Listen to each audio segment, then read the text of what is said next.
De plus en plus d'individus sont confrontés à un moment de leur existence au constat souvent amer de ne pas être épanouis au travail.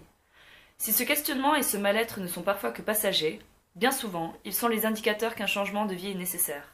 Il y a un an, j'ai décidé de changer de vie.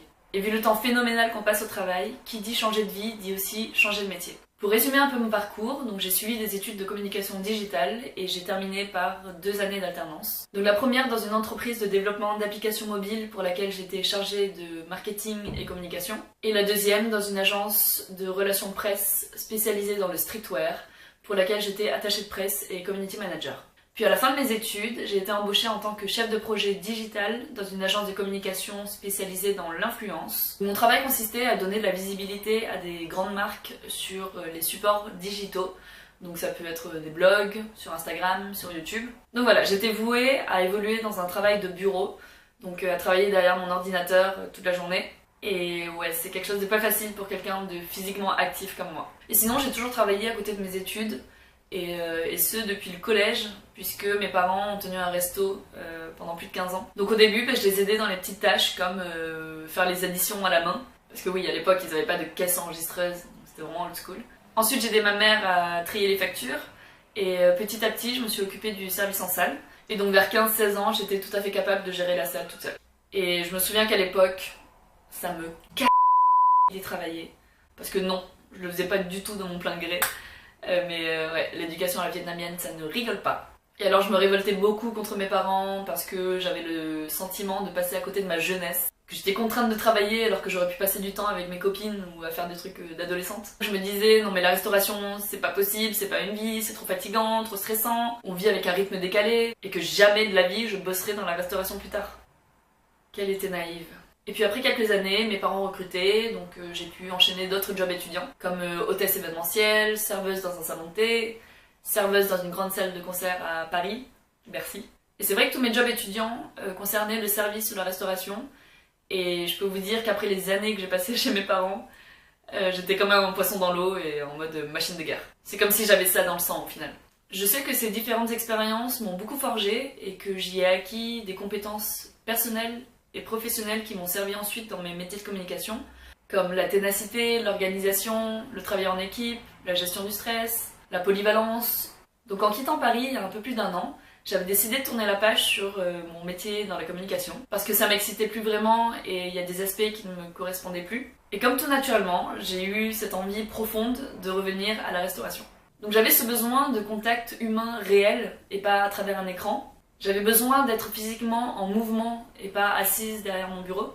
Je voulais vivre ces moments de stress pendant un temps donné, mais qui s'apaisent après le service. Alors que quand je travaillais dans le digital, il n'y avait jamais vraiment de coupure. Et la raison principale, celle de me rapprocher un peu plus de mon rêve qui grandissait d'année en année, c'est celui d'ouvrir mon propre café-resto au soleil. Donc en arrivant à Londres, je savais que j'allais bosser dans un café ou un restaurant pour apprendre un maximum de choses dans ce domaine tout en apprenant l'anglais. Donc j'ai travaillé 1 an dans une chaîne de restaurants brésiliens à Londres. J'ai commencé en tant que serveuse et au bout d'1 mois, ils m'ont promu à un poste de manager. Donc évidemment, je m'y attendais pas du tout, sachant que mon anglais était encore un peu bancal à l'époque, mais c'était une super opportunité.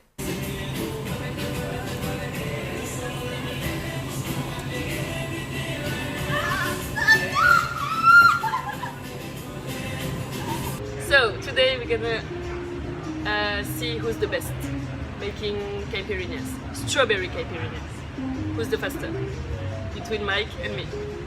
But I think it's me. 1, 2, 3.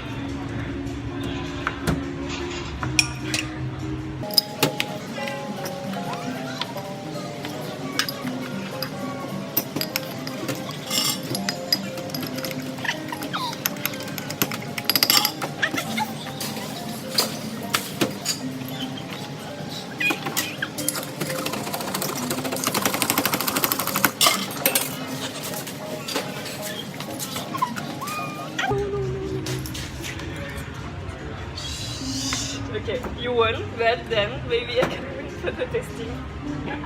Donc ouais, c'était comme ma deuxième famille, j'étais très heureuse d'aller travailler tous les jours. En plus de mon poste de manager, ils m'ont offert la chance d'être leur photographe officiel. Donc j'étais chargée d'aller shooter tous les restaurants du groupe, donc à Londres mais aussi ailleurs. Pour moi c'était génial de pouvoir faire en bonus quelque chose que j'aime et qui m'amuse. Et après 1 an dans ce groupe, Je m'étais rendu compte que je m'étais un peu installée dans une routine, que j'avais un peu fait le tour, que j'avais appris ce que j'avais à y apprendre, et que c'était devenu trop facile. Il était donc grand temps pour moi de me donner un nouveau challenge, celui de travailler dans un restaurant qui me ressemblerait davantage, donc dans lequel je pourrais aller de moi-même, donc un peu plus trendy, avec une cuisine de meilleure qualité. Et comme tout arrive au bon moment, j'étais allée déjeuner dans un restaurant près de chez moi avec une amie, et vraiment, genre, j'ai eu un gros coup de cœur pour le resto, je le trouvais magnifique. Et alors, en discutant avec la serveuse, qui est française, coucou Agathe, il se trouve qu'il recrutait, donc j'ai postulé, et c'était parti. Ça fait maintenant 3 mois que j'y travaille et que je m'y éclate, que j'approfondis chaque jour mes compétences, que je suis entourée d'une équipe hyper bienveillante et stimulante. Et alors, tous les vendredis soirs, on organise des shows de drag queen pendant le dîner. C'est génial. Donc l'équipe a cet état d'esprit un peu libre et décalé, et j'adore. Vous savez maintenant pourquoi j'ai quitté mon métier pour un autre. Je pense qu'il est important de faire le point de temps en temps avec soi-même pour savoir si on se sent vraiment épanoui dans ce qu'on fait. Et si jamais c'est pas le cas, si jamais on pense qu'on est fait pour autre chose, ou qu'on serait meilleur dans autre chose, eh ben faut pas hésiter à se jeter à l'eau. Et alors les années d'études et les années de travail qu'on a déjà effectuées ne seront jamais perdues, puisque chaque expérience nous apporte des compétences qu'on acquiert pour la vie. Et ces compétences, on peut les mettre en pratique dans notre nouveau domaine d'activité. Pour ma part, je sais que toutes mes expériences réunies me permettront de mener à bien le projet de mes rêves. Bref, soyez heureux et épanouis au travail. Ciao!